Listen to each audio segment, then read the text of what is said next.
صلی اللہ علیہ وآلہ وسلم، یہ کتاب جو تمہاری طرف وحی کی گئی ہے اس کو پڑھا کرو اور نماز کے پابند رہو، کچھ شک نہیں کہ نماز بے حیائی اور بری باتوں سے روکتی ہے، اور اللہ کا ذکر بڑا اچھا کام ہے، اور جو کچھ تم کرتے ہو اللہ اسے جانتا ہے۔ ولا تجادلوا أهل الكتاب إلا بالتي هي أحسن إلا الذين ظلموا منهم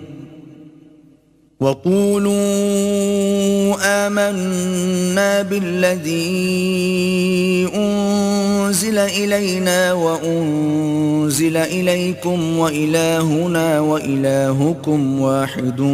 ونحن له مسلمون۔ اور اہل کتاب سے جھگڑا نہ کرو مگر ایسے طریق سے کہ نہایت اچھا ہو، ہاں جو ان میں سے بے انصافی کریں ان کے ساتھ اسی طرح مجادلہ کرو، اور کہہ دو کہ جو کتاب ہم پر اتری اور جو کتابیں تم پر اتری